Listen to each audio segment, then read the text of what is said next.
こんにちは、なつみです。今日は準備期間について、あとは予防接種についてお話ししたいと思います。準備期間についてなんですけれども、世界一周に行きたいと言ってからコロナの期間も含め5年ぐらい経ちました。その間に時間がある時はルートの検索とかはしてたんですけど、本格的に準備に取り掛かったのは今年2023年の5月からです。で、転職をして落ち着いた頃にまずパスポートの残期間、残りの期間がどれくらいかっていうのを確認して、私はもうタイミング悪く5月の初めで切れていたので、新しく10年で申請しました。でそれから予防接種の予約をしました。で予防接種を受けた場所は国立国際医療研究センターのトラベルクリニックで受けてます。仕事の関係もあって接種を実際に1本目受けられたのは7月なんですけれども、受けたいもの、私が受けたいものは1ヶ月で全て終了しました。A 型肝炎と B 型肝炎は3回接種が必要みたいなんですけど、1回目から4週間後に2回目で、その後6ヶ月後に3回目のスパンが必要みたいで、私は3回目はちょっとお医者さんと相談して帰国してから受けることになりましたので、 A 型 B 型肝炎に関しては2回までしか打っていません。で他の予防接種も含めて多分7ヶ月以上は余裕を持って1回目受けた方がいいのではないかなと思います。予防接種を受けた後は、出発日を決めるためにチケットを購入しました。はい。出発日がまだその時は決まってなかったんですけど、決めないと多分ダラダラするなって思ったのと、航空券もどんどん高くなっていくので思い切って購入しました。航空券を購入した後は、行きたい国にビザが必要かどうかとか、あとはその国、行きたい国に陸路で入国するにはどこから入ったらいいかとか、ルートを細かく情報収集をしていました。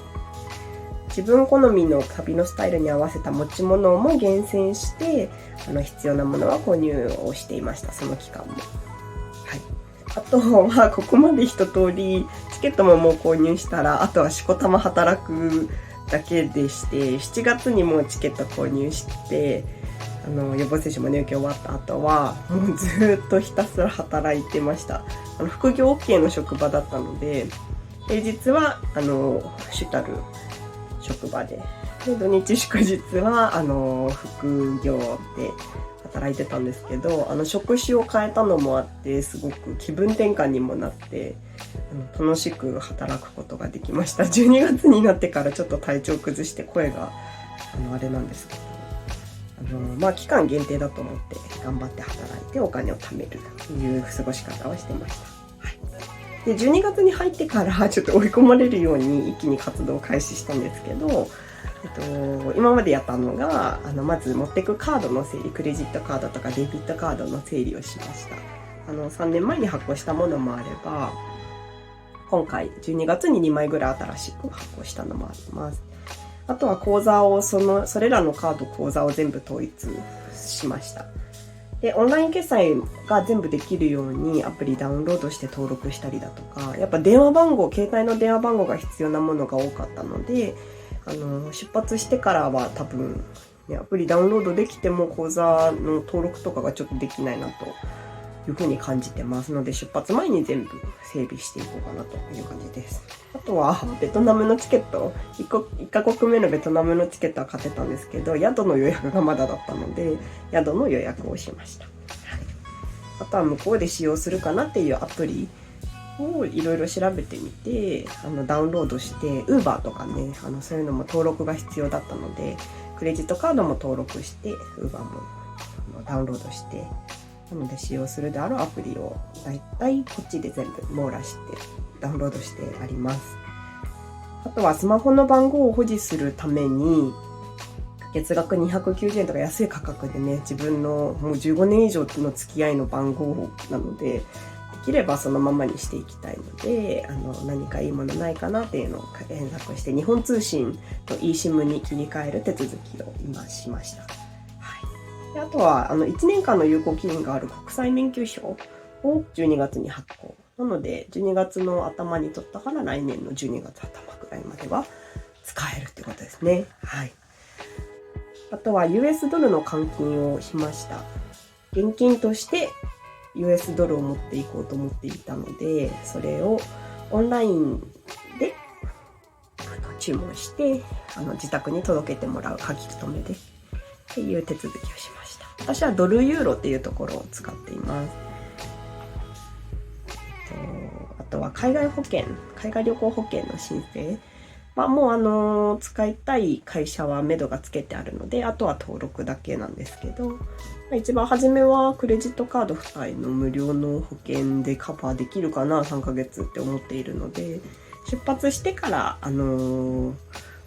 月額のところに登録しようと考えてます。はい。あとは身辺整理ですね。何かあった時のために。家族に迷惑がかけると思うんですけど、あまり手間がかからないように荷物をちょっと減らしてきれいにして出発したいなと思っています。これが12月に入ってからやったことですね。まだまだ終わってないこともあって、あと3週間なんですけど、あと3週間で終わらせて出発したいと思ってます。はい。予防接種についてなんですけど、予防接種は国立国際医療研究センターのトラベルクリニックで先ほども言いましたけど受けました。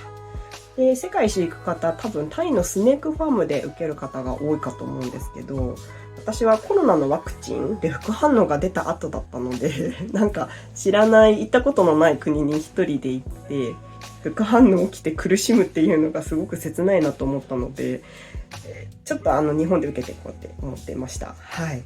はじめに接種相談っていうものが受けられたので、そこで初めて行ったところで初めて先生にどこの国に行きたいかっていうことと、あとは今までの接種歴も見せながら、じゃあこれとこれとこれを受けようかって、でそれをじゃあいつ打とうかっていう計画、スケジュールをそこのベテランの先生が立ててくださるんですね。でそれを受けてから接種をスタート、7月の頭からスタートしました。私は8種類のワクチンを全部で12本打ってます。はい。で受けたものは表に出しておきます。A 型肝炎、B 型肝炎、狂犬病、黄熱病、腸チフス、あとは3種混合で DPT、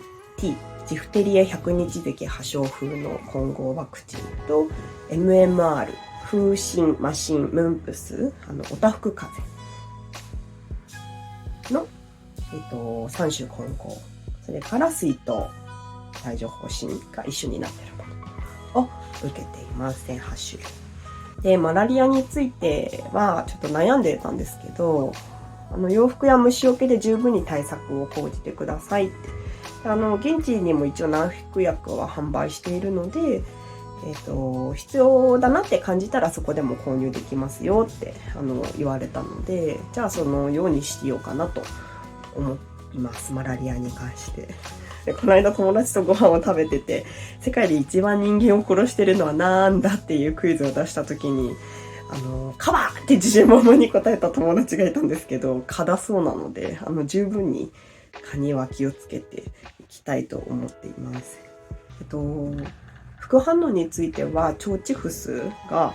ちょっとだけ長いことしこりが残ってたんですけど、それ以外は副反応は全くありませんでした。で一番初めに予防接種相談を受けてくださった先生が森岡慎一郎というコロナに関する動画に出てる方で、コロナワクチン接種した後、私次の日仕事行けるかちょっと心配だったので、それを聞いてみたら、コロナワクチンほどひどい副反応が出る予防接種はないから大丈夫だよって言ってくださったので、